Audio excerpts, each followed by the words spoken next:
J'ai fouillé assez loin dans mes souvenirs ce matin pour appuyer mon impression de première instance. Et puis, Équipe Canada, qui a gagné la Coupe du même nom en 1987, n'était pas aussi puissante en attaque que celle qui va ouvrir son tournoi olympique jeudi à Milan contre la Tchéquie.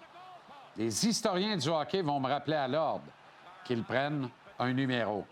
Vrai qu'une équipe comptant sur Wayne Gretzky et Mario Lemieux pour ouvrir sa ligne de centre ne peut pas être autre chose que la meilleure de tous les temps. Et pourtant, la finale contre les Russes était absolument affolante en septembre 87.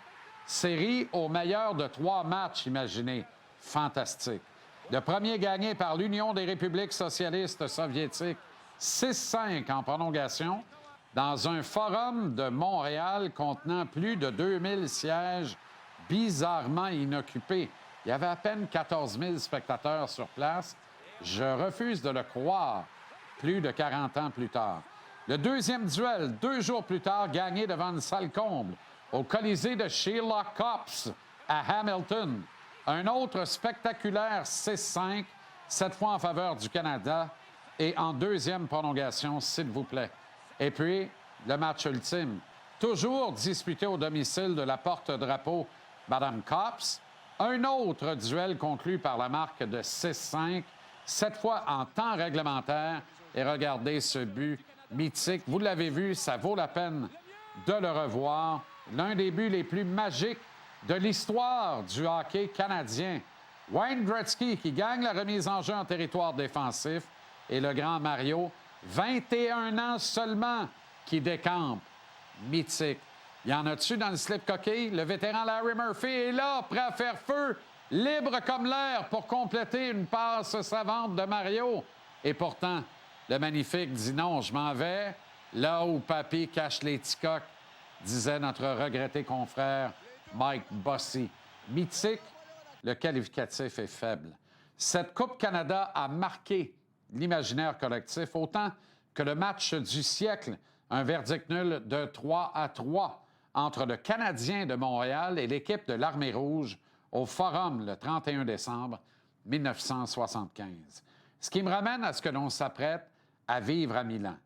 J'ai jamais vu une ligne de centre aussi puissante. Connor McDavid en pivot principal, le joueur le plus électrisant de la planète, le plus rapide en possession de la rondelle, celui qui a reçu le flambeau de l'empereur Sid the Kid à la confrontation des 4 nations il y a 1 an. McDavid en mission de construire sur son but vainqueur de février 2025 à Boston. Nathan MacKinnon, que je choisirais encore avant McDavid si on me demandait de construire une équipe championne. MacKinnon qui incarne la rage de vaincre lors des grands rendez-vous. Au centre du 3e trio, du gros luxe avec le plus grand ambassadeur du hockey encore à ce jour, Sidney Crosby.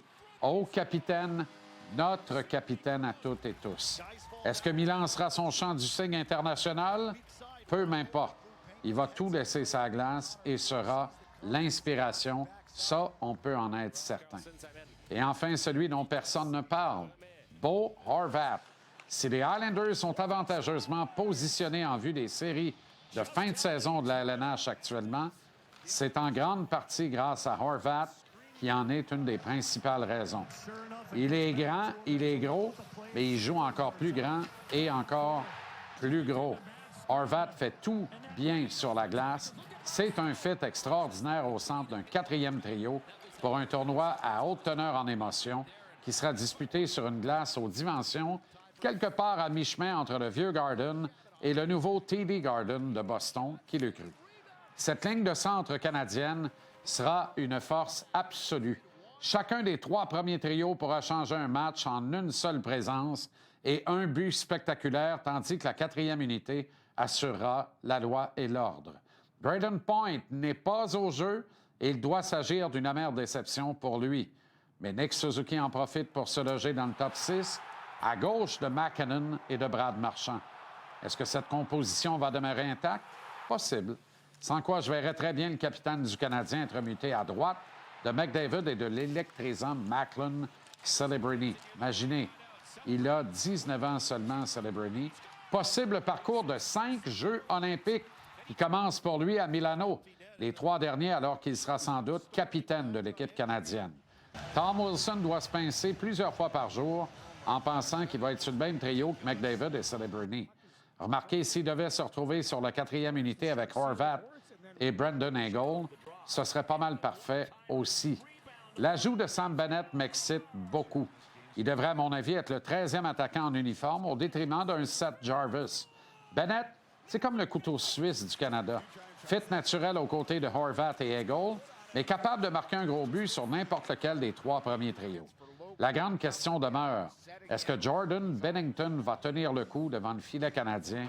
Et sa carrière démontre que jusqu'ici, il est fumant lorsque l'enjeu est grand.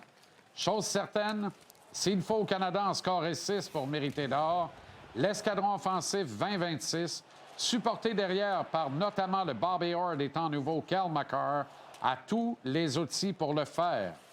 Le Canada est le favori dans la ruée vers l'or en Italie.